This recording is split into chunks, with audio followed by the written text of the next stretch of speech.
desde la ciudad de Caracas.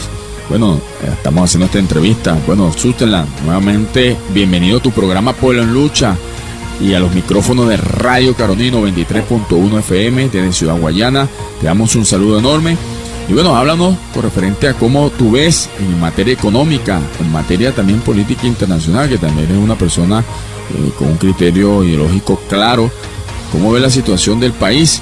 Bueno, gracias por la invitación, gracias por tener la oportunidad de compartir algunas ideas con tus usuarios. Y bueno, creo que, como dices bien en la introducción, ha pasado 1 mes y 2 semanas de el anuncio de un plan de recuperación y prosperidad económica del presidente Maduro, pero lamentablemente a 1 mes y 2 semanas todavía no conocemos el plan. Creo que eso sería lo primero que hay que entender. El plan no se conoce, no se sabe dónde está, no se sabe qué tiene, no se sabe cuáles son los objetivos, y eso dificulta mucho cualquier intento de prospección, cualquier intento de más o menos entender hacia dónde va. ¿Qué es lo que ha venido pasando? Maduro ha hecho algunos anuncios, los ministros han hecho algunas ejecuciones de esos anuncios, y en la Gaceta Oficial ha pasado alguna interpretación de esos asuntos. Entonces es bastante complicado saber exactamente hacia dónde se va como orientación económica del gobierno, porque podríamos decir que hay como 3 corrientes. Una corriente que quiere mantener las cosas tal y como está, una corriente que quiere ser más controladora, más reguladora y amarrar más la economía, y una corriente que quiere liberar y abrir.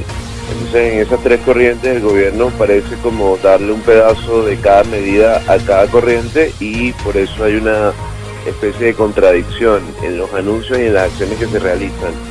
Por una parte se dice, por ejemplo, que va a haber una libre convertibilidad del bolívar y que se va a poder cambiar fácilmente, pero por otra parte el DICOM sigue siendo un mecanismo totalmente oscuro de asignación de divisas, donde un funcionario dice cuánto vale y a quién se le vende, y por otra parte se continúa más o menos proponiendo medidas de más regulación y más normas para la cuestión del tipo de cambio. Fíjate que tiene casi 89 artículos, el nuevo reglamento que trata de más o menos regular el nuevo sistema cambiario que está proponiéndose.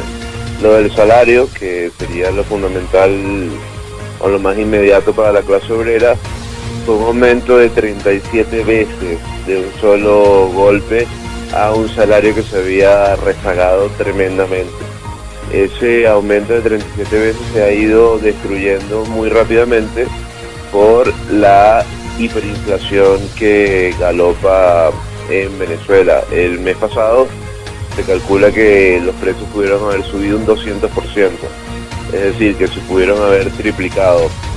Eso quiere decir que gran parte del poder adquisitivo que representa ese salario pudo haber sido destruido de una manera completa. Te voy a dar un dato que considero muy resaltante para explicar ese movimiento. Es que desde 2014 el presidente Maduro ha aumentado más o menos desde 2014 se ha aumentado el salario como en 40.000%, y ese aumento de 40.000% se ha traducido en una caída del salario real de 86%. Es decir, el salario se aumenta muy rápidamente, pero los precios se comen el aumento salarial, y eso tiene que ver con la emisión de dinero sin respaldo que el gobierno tiene como norte. Ha impreso, ni siquiera imprime, emite dinero que no tiene un respaldo en la producción, en la productividad económica, ni en impuestos, ni en actividad, y ese dinero, cuando entra a la economía, poco a poco va perdiendo su valor. Hay un incremento muy grande de su oferta y hace que inevitablemente pierda potencia, pierda capacidad de compra.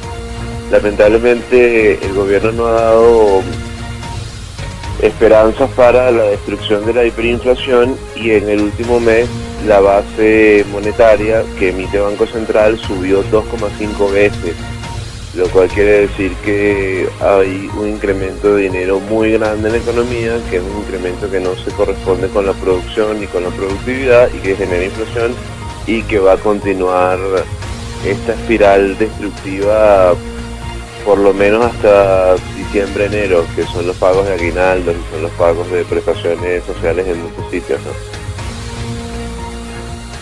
Sí, conversamos con Manuel Sutherland. Él es economista, es investigador del Centro de Investigación y Formación Obrera de Venezuela, con la sigla CIFO. Bueno, que nos está hablando con referente al tema económico y el tema que afecta más que todo el salario de la clase trabajadora. Manuel, ¿cómo tú miras en medio de todo esto una intención por parte del presidente de estos datos que tú nos das, un 40.000% de aumento desde el 2014, pero que se ha venido comiendo en una caída real de lo que es la hiperinflación de un 86%? Pregunto, ¿estos aumentos que ha venido dando el presidente de la República han estado acorde a lo que establece nuestra Constitución en el artículo 91, que te habla de un salario que, satisfaga las necesidades de nuestro pueblo y que acorda, que tiene que satisfacer lo que se llama la canasta básica del trabajador?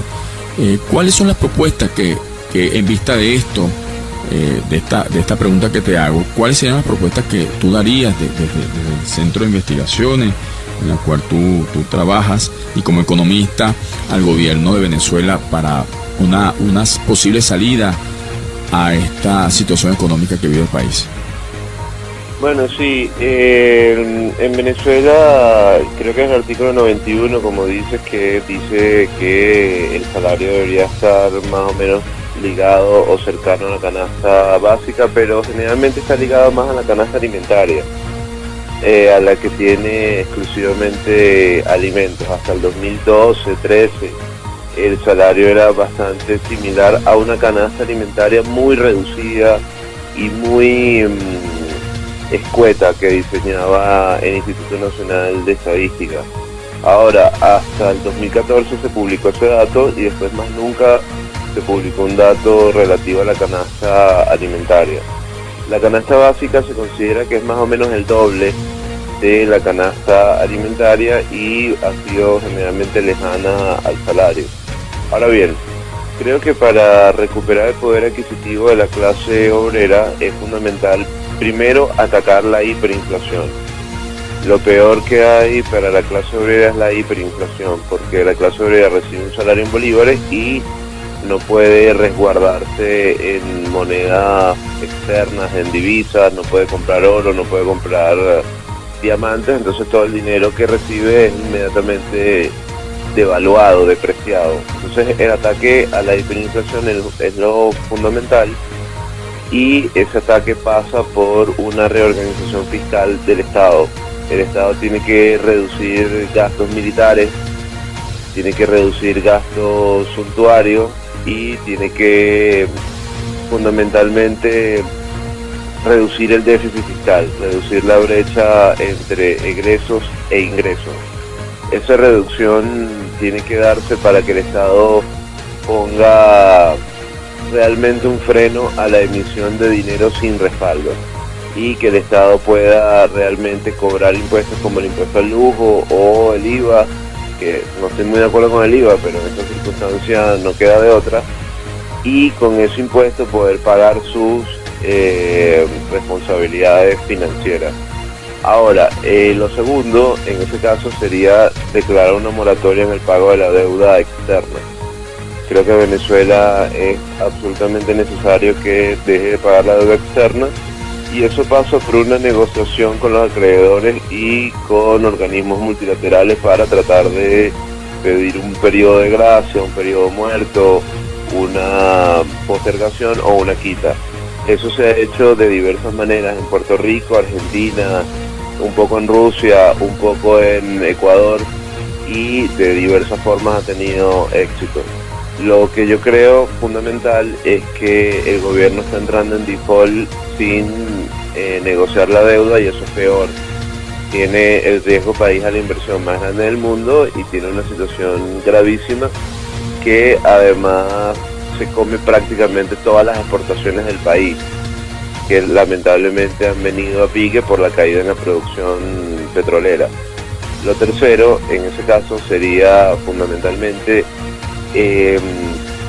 empezar a recuperar la producción petrolera con alianzas con empresas transnacionales que puedan ser concesionarias de la extracción de petróleo, que puedan vender la PDVSA y PDVSA revender en el mercado mundial.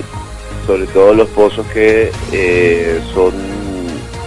poseen petróleo liviano y mediano en el occidente y en el oriente del país, no tanto en la faja, que es mucho más costoso.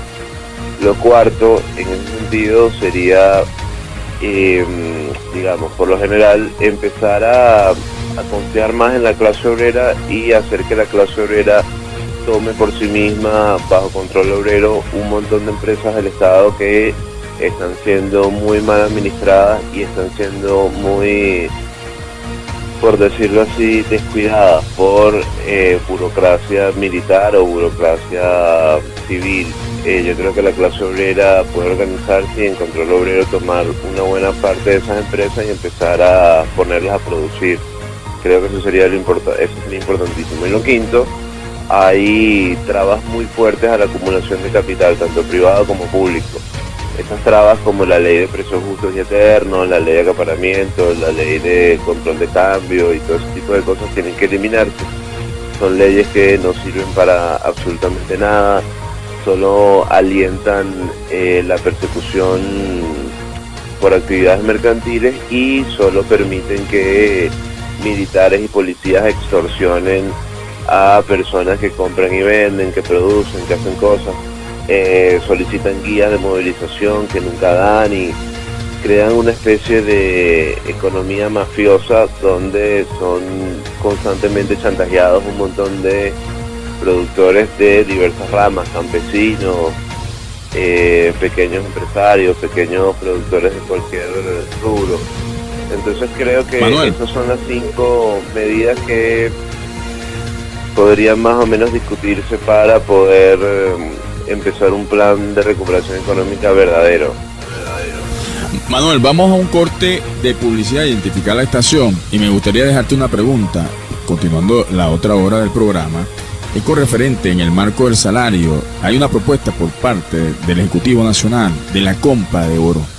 Nos gustaría conocer de ese tipo, cómo tú lo miras, ese tema de compra de oro, en la fórmula como lo está poniendo el Ejecutivo Nacional. Vamos a un corte publicitario para identificar la estación y volvemos con Manuel Sutenland, economista, investigador del Centro de Investigaciones Obreras, que nos está hablando desde la ciudad de Caracas, unos temas importantísimos en el marco de economía.